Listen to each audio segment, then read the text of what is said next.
So you're an SLPA, you're an SLP undergrad, grad student, and you don't know how to study, you don't know what to do.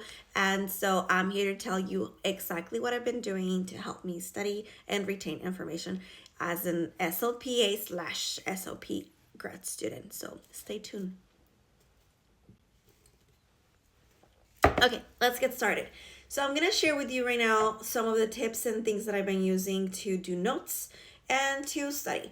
So I am an SLPA. I am actually working somewhat full time. I say somewhat because I work 30 plus hours a week, almost my 40 if you're taking out or not counting in, documentation and doing some progress reports and that kind of stuff.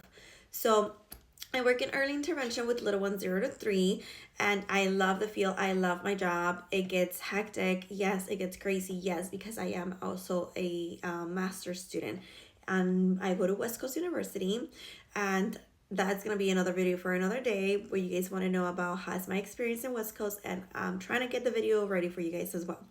So, study. How do I study? How do I take notes? I use an iPad. I use a computer. I try using, I know a lot of people like pencil and paper, but that's just not me. I have a messy handwriting, and I just, for the life of me, cannot. I'm not gonna lie. Those are some of my notes on paper, okay? My brain, it thinks the same way as I write. So that does not work for me. So I use digital stuff, and I create my own flashcards as I was doing my undergrad.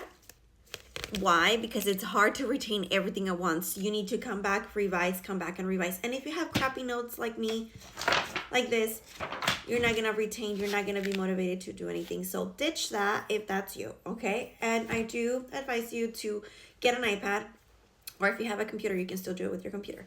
And this is how you can do it with your computer. So what I've been doing recently, and I feel like it's been helping me a lot when I'm going through my modules, I take notes on the side on my Google Docs. So I open a Google Doc and I just take the notes. You can type it, you can split your screen and type, or you can have your iPad and type, however is easier for you. So that you can organize it as your class name, the title, week 1, do everything you gotta do for week 1, your notes, your study guides, whatever it is, have it in one place. Week 2, same thing. Week 2, for the other class, label, type A, 530 or whatever class it is, early language development and child education, or aphasia, whatever the class is. And just keep that doc for that class. Every time you have notes, go into that class. Every time you have to do a study guide, do it in there. And then I do advise you to print them. Print them. Okay, so after you print them, you're gonna revise them again. So you're gonna be actively reading them, highlighting, doing whatever you gotta do in your notes, putting them in boxes or whatever it is that you want to organize your notes, and then you keep them in a binder. So why is it important to keep them in a binder? Because when you graduate, you're gonna have your notes to refer to. So if there's keywords, terms that you're learning for each class, put them in your Google Doc.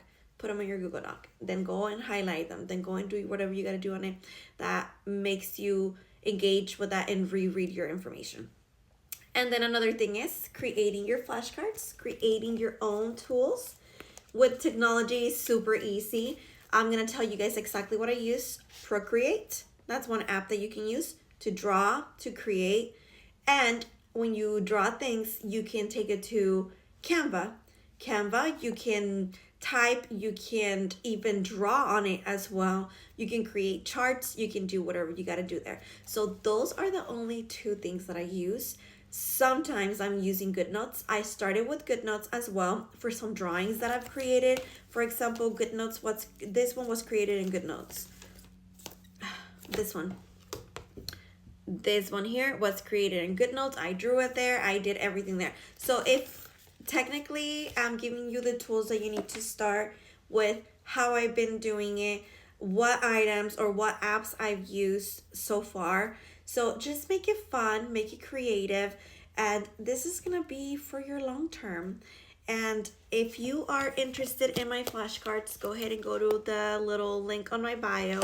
I have a lot of tools for you guys to utilize, digital stuff, and some of this hard copy cards that you can use as well. So that's my tips and tricks that I've been using. So I hope you guys use them and that they're helpful for you. And if you have any more comments, leave them below and I'll be more than happy to help you.